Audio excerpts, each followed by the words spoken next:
இன்னைக்கு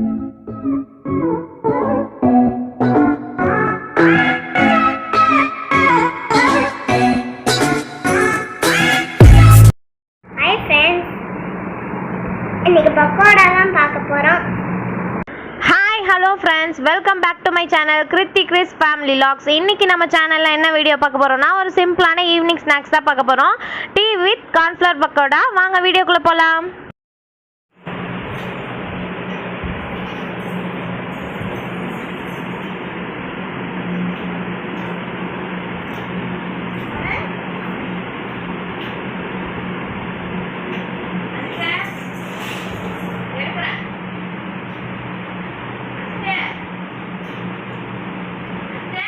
இப்போ வந்து பக்கோடா பொரிக்கிறதுக்கு ஒரு கடாய் வச்சுக்கிறேன்.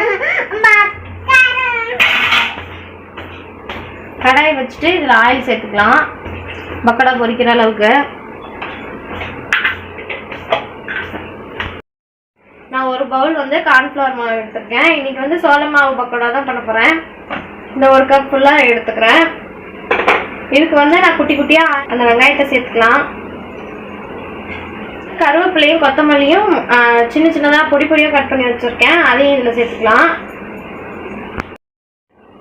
நான் காரத்துக்கு பச்சை மிளகாய் சேர்க்கல, உப்பும் ரெட் சில்லி பவுடரும் சேர்த்துருக்கேன். இது நல்லா கலந்து விட்டுடலாம். ஃபஸ்ட்டு நல்லா மிக்ஸ் பண்ணி விட்டுருங்க. மிக்ஸ் பண்ணி விட்டுட்டு கொஞ்சம் கொஞ்சமாக தண்ணி சேர்த்து பிசைஞ்சிக்கணும். இப்போ வந்து தண்ணி கொஞ்சம் கொஞ்சமாக சேர்த்து நான் பிசைஞ்சிக்கிறேன்.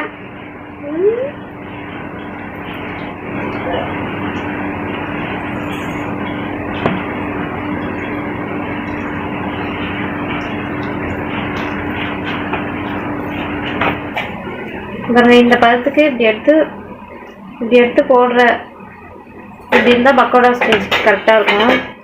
எண்ணெய் ஹீட் ஆயிடுச்சு. இப்போ வந்து நம்ம எடுத்து பக்கோடா வந்து கொஞ்சம் கொஞ்சமாக சேர்த்துக்கலாம்.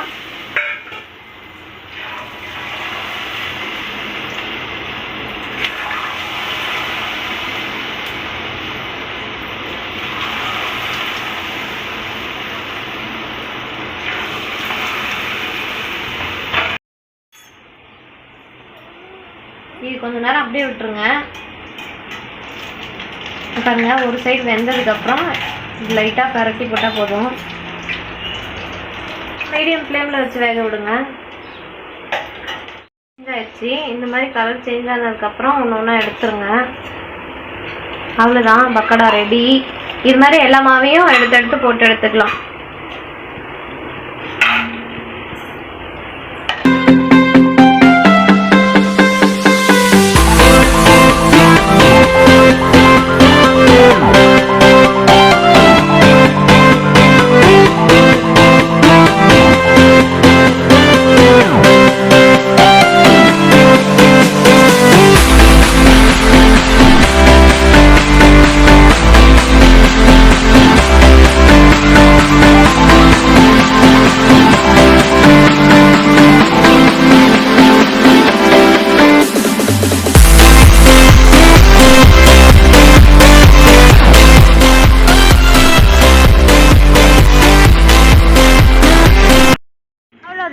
நம்ம பக்கோடா ரெடி. இந்த ஸ்நாக்ஸ் ரெசிபியை நீங்கள் டீ போடுற டைமுக்குள்ளே முடிச்சிடலாம். நீங்களும் உங்கள் வீட்டில் ட்ரை பண்ணி பார்த்துட்டு எனக்கு கமெண்ட் பாக்ஸில் கமெண்ட் பண்ணுங்கள். என்னோட வீடியோ உங்களுக்கு பிடிச்சிருந்துச்சுன்னா லைக் பண்ணுங்கள், ஷேர் பண்ணுங்கள், கமெண்ட் பண்ணுங்கள், சப்ஸ்கிரைப் பண்ணிக்கோங்க. மறக்காமல் பக்கத்தில் இருக்க பெல் பட்டனை கிளிக் பண்ணிக்கோங்க. அப்போ தான் நான் நெக்ஸ்ட் போடுற வீடியோஸோட நோட்டிஃபிகேஷன் உங்களுக்கு வந்து சேரும். தேங்க்ஸ் ஃபார் வாட்சிங். பாய்.